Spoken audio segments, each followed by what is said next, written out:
प्रिय विद्यार्थियों, एक बार फिर से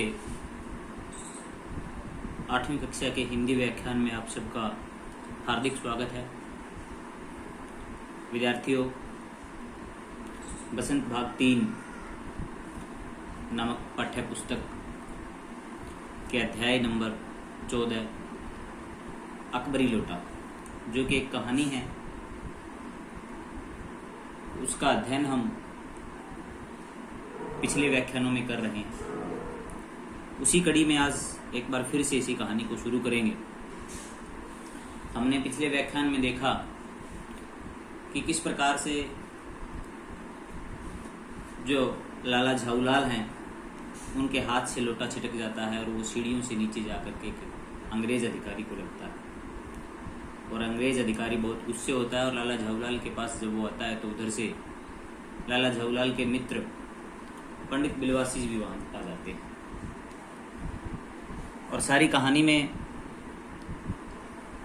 पिछले व्याख्यान तक हमने देखा कि किस प्रकार से जो अंग्रेज अधिकारी है वो ये चाहते हैं कि लाला झाऊलाल को पुलिस के हवाले किया जाना चाहिए। पंडित बिलवासी जो ये कहते हैं कि he is a dangerous criminal, कि मुझे भी लगता है कि वो एक खतरनाक मुजरिम है और उसे पुलिस में या पुलिस के हवाले करना चाहिए। जब अंग्रेज अधिकारी और पंडित बिलवासी ऐसा करने के लिए तैयार होते हैं, तभी पंडित बिलवासी अंग्रेज अधिकारी से कहते हैं कि लाला झाऊलाल को पुलिस के हवाले करने से पहले मैं ये लोटा इनसे खरीदना चाहता हूँ। तभी अंग्रेज अधिकारी कहते हैं कि ऐसा क्यों, कि आप इस जो है बेरूप और बेढंगे लोटे का क्या करेंगे। यहाँ तक हमने पिछले व्याख्यान में पढ़ा था, आज हम इससे आगे करेंगे। तो ऐसा क्यों था कि पंडित बिलवासी जो है लोटा खरीदना चाहता था। जब अंग्रेज अधिकारी ने ये पूछा कि आप इस लोटे को क्यों खरीदना चाहते हो, तब पंडित बिलवासी ने इसका क्या जवाब दिया। पंडित बिलवासी ने कहा, साहब, यह जो लोटा है वो एक ऐतिहासिक लोटा है और ऐतिहासिक लोटा ये इस वजह से है कि जब 16वीं शताब्दी के अंदर बादशाह हुमायूं शेरशाह से हार कर भागा और सिंध के रेगिस्तान में मारा फिर रहा था, तब वह बहुत अधिक प्यासा था। तभी उसे वहाँ एक ब्राह्मण मिलता है और वो ब्राह्मण इसी लोटे से बादशाह हुमायूं को पानी पिलाता। बाद में उस ब्राह्मण का पता करके बादशाह अकबर ने उस ब्राह्मण को इस लोटे के बदले 10 सोने के लोटे दिए थे। इसलिए ये जो लोटा है वो बहुत ज़्यादा कीमती है और बहुत ज़्यादा ऐतिहासिक है। और उन्होंने अंग्रेज अधिकारी को बताया कि अगर हम बादशाह अकबर की बात करें तो बादशाह अकबर इसी से वजू करता था। वजू का मतलब है नमाज से पहले हाथ धोना, कि नमाज से पहले इसी लोटे से बादशाह अकबर हाथ धोते थे। और सन 1957 तक तो इस लोटे के बारे में पता है कि ये किस शाही घराने में था, लेकिन उसके बाद इसका पता नहीं चला, ये लापता हो गया। और इसका जो एक मॉडल है वो कलकत्ता के एक म्यूजियम में आज भी रखा हुआ है। पता नहीं है लोटा इस आदमी के पास कैसे आ गया। अगर म्यूजियम वालों को पता चले तो वो इसकी एक बहुत बड़ी कीमत देकर भी इसे खरीद सकते हैं। इसलिए यह लोटा मैं खरीदना चाहता हूँ। तभी अंग्रेज अधिकारी एकदम से चौंक गए और उन्होंने कहा कि यह लोटा आप नहीं, यह लोटा मैं खरीदूंगा। पंडित बिलवासी और अंग्रेज अधिकारी के बीच में ये बहस छिड़ गई कि कौन लोटा खरीदेगा। पंडित बिलवासी कह रहे हैं कि लोटा मैं खरीदूंगा, अंग्रेज अधिकारी कह रहे हैं लोटा मैं खरीदूंगा।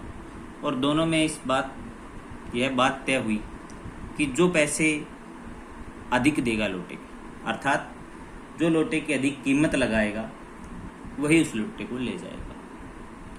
तब लोटा नीलाम होना शुरू हुआ। पंडित बिलवासी ने 50 रुपये लोटे की कीमत लगाई। तभी अंग्रेज अधिकारी ने 100 रुपये, फिर बिलवासी जी ने 150 रुपये, पंडित बिलवासी ने 150 रुपये जब कीमत लगाई तब अंग्रेज अधिकारी ने 200 रुपये।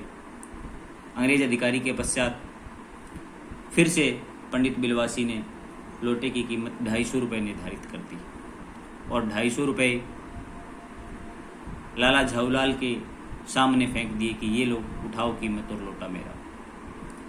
तभी अंग्रेज अधिकारी को क्रोध आता है और एकदम से वो कहता है कि ये लो, पूरे 500 रुपये में ये लोटा मेरा।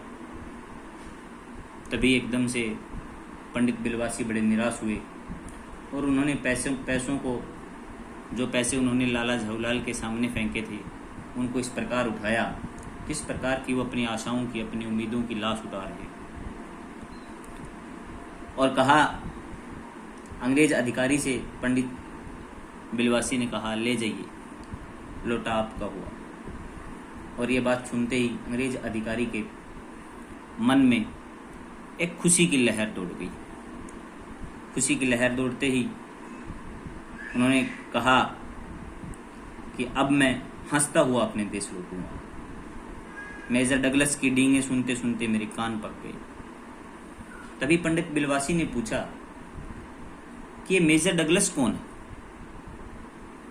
अंग्रेज अधिकारी ने बताया, मेजर डगलस मेरे एक पड़ोसी हैं और उन्हें भी पुरानी